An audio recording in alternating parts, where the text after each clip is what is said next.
When she looks at me, I know. Hi, excuse me. Pwede magtanong? Okay lang. Okay lang ba sa'yo na ma-interview kita? Sige. Kung okay lang naman sa'yo. Yeah. Anong name mo? Bana. Oh, hello, Bana. Tatrabaho, nag-aaral. Nagtatrabaho na. Anong trabaho ni Bana? Sa BPO.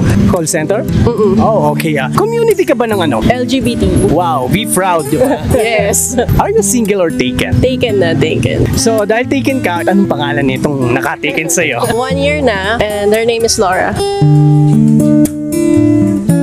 Parang sa'yo, si Laura, mahal mo ba siya? Oo naman. Bigyan mo ako ng reason bakit mo siya mahal. Wala akong exact reason eh, pero she's everything that I need.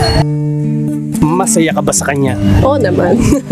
Paano mo nasabi? Wala ka nang hahanapin na ano eh. Public ka sa kanya eh. Kumbaga parang, kunyari, di ba ako nag-work ako, napagod ako the whole day, tapos pag-uwi ko, parang siya talaga yung pinakapahinga ko. So, parang paano araw-araw nasasabi kang makita siya? Oo naman.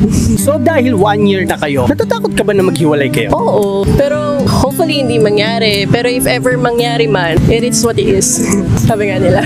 If ever na mag-cheat si girl, okay ba sa'yo ito? Hindi. I think there's always a reason bakit nag-cheat yung isang tao. So, if mag-cheat man siya sa akin, I mean, yun na yun eh. You already decide. Wala kang magagawa doon. If ever na matuloy kunwari yung cheat, bibigyan mo pa ba siya ng second chance kung babalik siya sa'yo? Kung akin lang, di. Sabi ni Catherine, di ba? Paano ka ni Catherine eh? If you're into a person, if you're contented, hindi ka na maghahanap ng iba. Good, tama. Kailangan both para pantay. Kapag puro puso lang, hindi pwede. Hindi rin mag-work, so kailangan balance. Sa tingin mo ba siya na yung forever mo? Yes.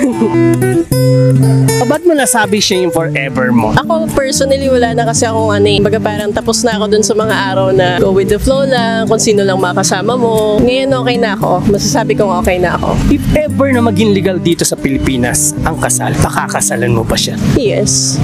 Siguro kapag financially stable na, gusto ko yun. So, dahil 1 year na kayo, ever na mapapanood niya yung video na to, ano yung gusto mong i-message sa kanya? Tingin ka sa camera?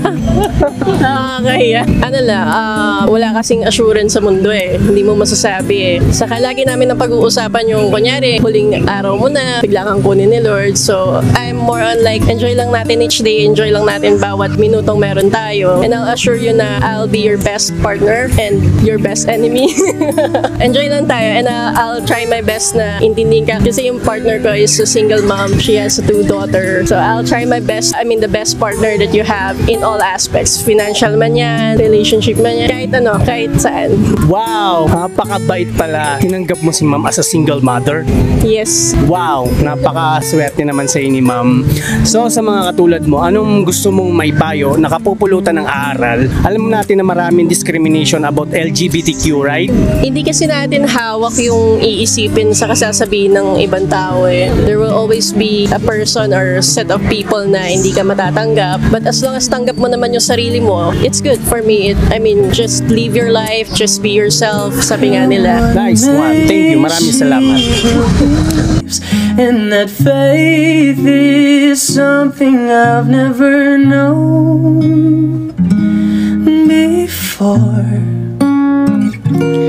Come what may, she loves me, and that love is help me open a door.